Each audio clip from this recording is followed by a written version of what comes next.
Assalamualaikum warahmatullahi wabarakatuh. Ketemu lagi dengan saya Samsem. Oh ya, kali ini Samsem akan menyanyikan sebuah lagu perdana dari dan lagu ini dengan judul Anjal, Anak Jalanan. Seperti apa? Langsung saja lagunya. Check it out. Baru musikalitas, jangan lupa klik like dan subscribe.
Kisah Raden Patah robohkan kerajaan Mojopahit. Sebelumnya adalah sebuah daerah yang dikenal dengan nama Bintoro atau Gelagah Wangi, yang merupakan daerah kadipaten di bawah kekuasaan Mojopahit. Penamaan Demak berawal dari kisah Raden Patah diperintahkan oleh gurunya Sunan Ampel dari Surabaya agar merantau ke barat dan bermukim di sebuah tempat yang terlindung oleh tanaman gelagah wangi. Tanaman gelagah yang rimbun tentu hanya subur di daerah rawa-rawa. Dalam perantauannya itu, Raden Patah sampai ke daerah rawa di tepi selatan Pulau Muryo atau Muria, sebuah kawasan rawa-rawa besar yang menutup laut atau lebih tepatnya sebuah selat yang memisahkan Pulau Muryo dengan daratan Jawa Tengah. Disitulah ditemukan Gelagah Wangi dan rawa. Kemudian tempat tersebut dinamai Raden Patah sebagai Demak. Menurut Slamet Muljana 2005, Raden Patah diangkat sebagai bupati oleh Prabu Brawijaya dan Gelagah Wangi diganti namanya dengan Demak dengan ibu kota bernama Bintoro. Dari nama wilayah baru itulah Raden Patah kemudian dikenal sebagai Pangeran Bintoro di kaki Gunung Muria.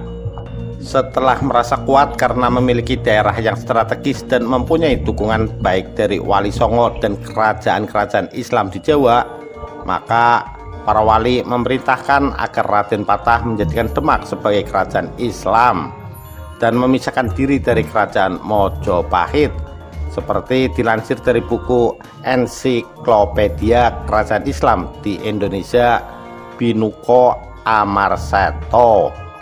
Tekad untuk mendirikan kerajaan Demak yang merdeka menjadi semakin bulat, mengingat daerah Demak mempunyai peluang untuk berkembang pesat menjadi kota besar dan pusat perdagangan. Raden Patah kemudian mengumpulkan para pengikutnya, baik dari masyarakat Jawa maupun Cina, untuk melakukan perlawanan terhadap kerajaan Majapahit. Dalam perlawanan itu, Raden Patah juga mendapat bantuan dari beberapa daerah lain di Jawa yang sudah memeluk agama Islam seperti Jepara, Tuban, dan Gresik. Setelah berhasil mengalahkan Majapahit, Raden Patah pun kemudian mendirikan kerajaan Islam Demak. Dalam cerita yang lain, setelah merobohkan Majapahit, Raden Patah kemudian memindahkan semua alat upacara kerajaan dan pusaka Majapahit ke Demak sebagai lambang tetap berlangsungnya kerajaan kesatuan Majapahit, tetapi dalam bentuk baru di Demak. Ada banyak versi tentang tahun berdirinya kerajaan Demak. Menurut Slamet Muljana dalam buku Runtuhnya Kerajaan Hindu Jawa dan Timbulnya Negara-Negara Islam di Nusantara, kerajaan Demak berdiri pada tahun 1478 atau setahun sebelum berdirinya Masjid Agung Demak. Assalamualaikum warahmatullahi taala wabarakatuh. Oke, lama tak jumpa. Akhirnya sekian lama kena pandemi ya toh. Kita vakum. Ini perdana kita kembali. Betul. Karena apalagi sebelum-sebelumnya kan Mas Bro Sawin atau Erwin Susanto sempat tak tendang dulu. Iya, karena kesibukan mencari kitab suci. Nah, betul. Akhirnya berkolaborasi dengan Mas Yoman, Ebet Miftah, sekarang kembali lagi seperti semula ya. Kembali ke pasangan lama. Betul. Ini kira-kira enaknya dipanggil apa ini, Mas Bro Sawin atau Mas Erwin ini?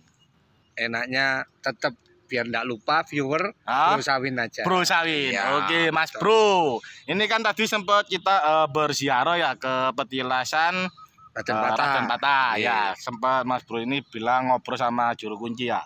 Itu kira-kira seperti apa tadi berbicaranya Mas Bro Sawin dengan juru kuncinya? Alhamdulillah, setelah penyelesaian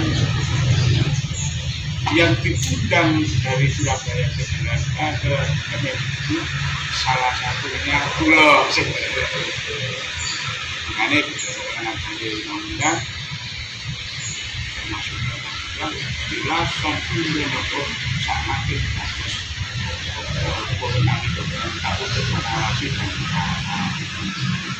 Lek cerita asal usul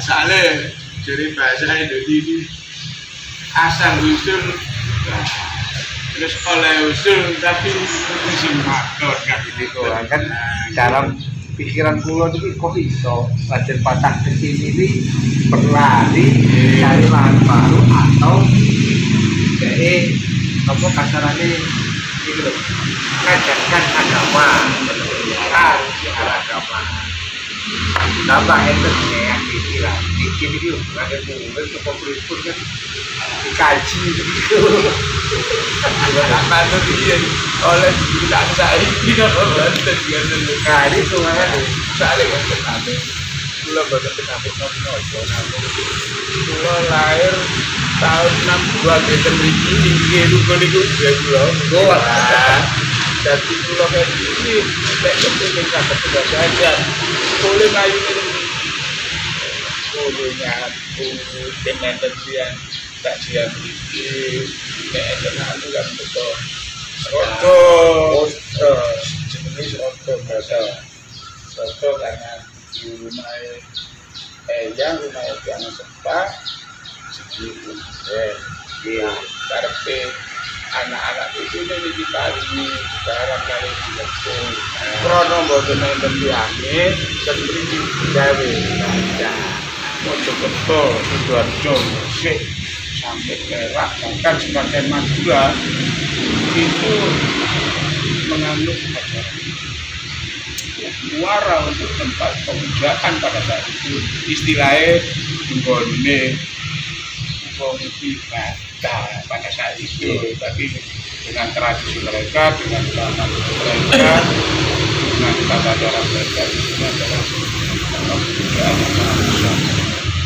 Jadi ada 3 kota yang menjadi satu sebenarnya 5 tapi yang satu masih baru makanya dia nenten dan berkeras silahan mula pemujaan yang baru pemujaan di Jawa juga itu adalah setiap mengadakan ritual pemujaan pasti ada yang dikorbankan dan korban itu bukan hewan tapi manusia. Keberadaban itulah yang berubah dengan adanya Wali Songo, dengan adanya Dipol menjadi disempurnakan menjadi Jowo Purwo lebih disempurnakan lagi adanya Kapitayan lebih sempurna yang keempat adalah datangnya Sadarisa yang bisa merubah situasi yang sangat sakral tidak merubah tempat atau ibarat rokok tidak merubah bungkus tapi isinya yang dirubah. Dan cerita itu tentang di sini ada salah satu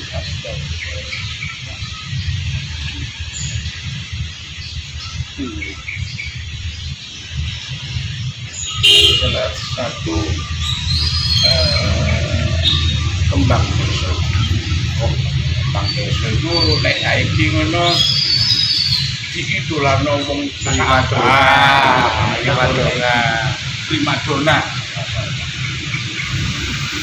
Cantik tidak ada bandingnya sama halnya yang ada di Kota Kediri yaitu seperti itu di langit kecantikannya luar biasa.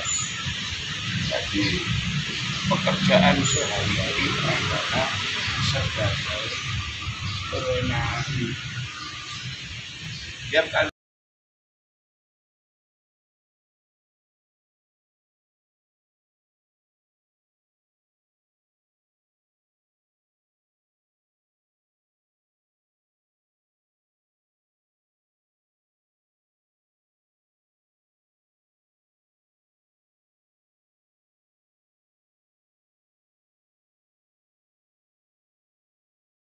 peradaban yang sama dengan peradaban yang ada di Arab, masuk Mekah. Kalau di sana ada namanya Pulau, tapi di Jawa khusus wilayah Sapri ada Limbia Joli namanya, sama dari kita. Nah kemungkinan bentuk visualisasinya yang ada di sini nantinya, tapi tidak seperti ini. Dan karena keberangkatan juga terlalu musuh. Jadi beda keyakinan akhirnya kodrate sang yang widi akhirnya gitu. Nah, Dipupus. terus tapi masih ada masih ketemu. Berapa lama dengan saya di Mekah? Di Mekah orang tua dari Ka'bah itu terbuat dari batu. Tapi di sini ada Linggajoli, orang Jawa sudah melingkari Linggajoli. Kita akan sama. Terus kemudian di sana pakai pakaian Islam, tapi di Indonesia sudah ada, khususnya di tanah Puja. Ganut aliran di Puja. Resi-resi ini. Pakaiannya sama dengan kita. Neng tanpa cara Indonesia sing dulu sanjang bumbu sejano di sini ya itu. Lewat di sana pakai doa-doa, tapi di sini membangunkan. Nah, dengan mitos kepercayaan yang sudah diambil di era itu, siapa yang membuat sesuatu seperti ini? Minyak dari engkau manusia itu dimitoskan menjadi kebal, menjadi awet muda, dan itu semua cabi-cabi. Lah isinya ini masih berubah. Engkau menungso tidak yang lek gak sadar waktu utawa mikir ini kaya ini asalnya menjadi komer tidak tidak utawa kopi. Nah ini isinya sih diburu dulu karena kita berjuang lagi apa setelah Joko Samudro ada presiden lagi tambah nama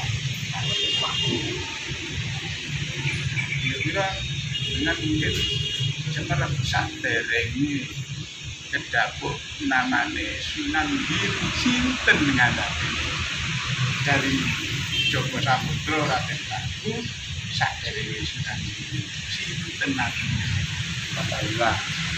Jadi tadi menerangkan itu memang tidak dibuka semuanya, Ya. karena beliaunya berharap kita kembali untuk melanjutkan cerita itu. Oke, siap. Cuman kalau ditarik intinya bahwa Raden Patah itu mendapat wahyu dari Raden Brawijaya untuk menyiarkan agama di daerah Lakar Santri dan sekitarnya. Mungkin di Pulau Jawa itu ya. Enggak ya. Oke. Kita berbincang-bincang tadi berarti Raden Patah itu menyiarkan agama Islam terutama di Pulau Jawa ya tadi bilangnya untuk juru kuncinya. Betul. Ya. Nah, itu asal muasal kenapa kok bisa langsung ke Lakar Santri? Karena beliau mendapat utusan dari Raden Brawijaya ketiga untuk mensiarkan agama di luar kerajaan. Oh, gitu. Dan memang tujuannya ke daerah Lakar Santri dan sekitarnya. Jadi siap, ya. Lidah, Lakar Santri, terus Menganti, mungkin perbatasan Gresik itu ya. Lidah, perbatasan Gresik itu memang wilayah kekuasaan dari Raden Patah atau yang nantinya ada julukan Raden Paku tadi. Di situ juga ada makam kalau nggak salah yang sampai itu Mas Bro ya. Yang Singo siapa tadi? Nah, itu juga nanti ada itu videonya. Itu kira-kira kalau menurut Mas Bro Sawi nanti sempat tanya enggak tentang eyang tersebut? Dikupas sedikit tadi bahwa ternyata eyang itu berpengaruh besar di Raden Patah atau yang Raden Paku tadi. Oh, gitu. Berarti berpengaruh besar juga itu ya di situ ya. Bisa dikatakan tadi sedikit tarik kesimpulan eyang itu gurunya beliau itu. Oh, gurunya Raden Patah. Cuman kita nanti kan tetap harus ada continue ya. Betul. Iya jelas. Soalnya itu kan panjang kali lebar sama dengan luas juga toh. Jadi kalau kita menjabarkan sekarang ini juga enggak nutup waktunya juga ya toh.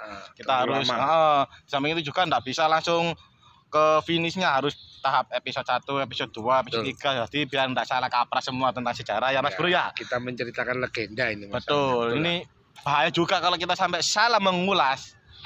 Efeknya nanti salah KB akhirnya. Salah KB sampai ngisor.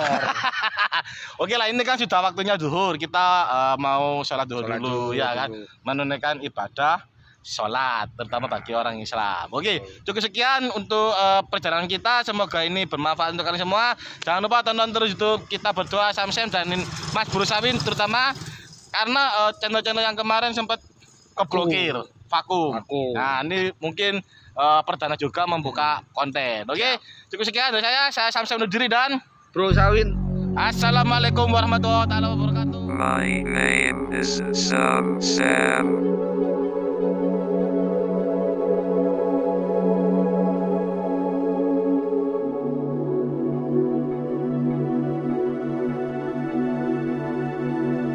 August 19.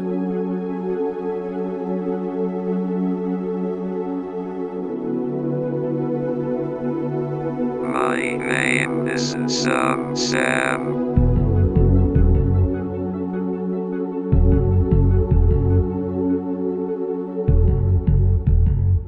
Go.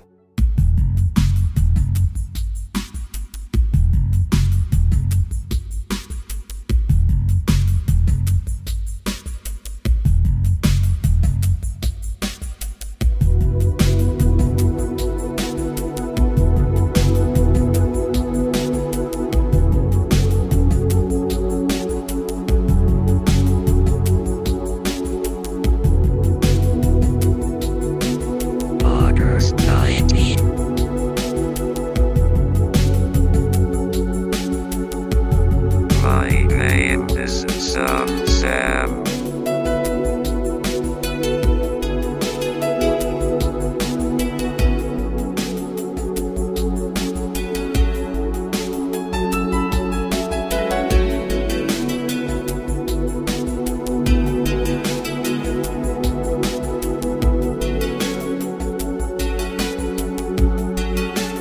Go.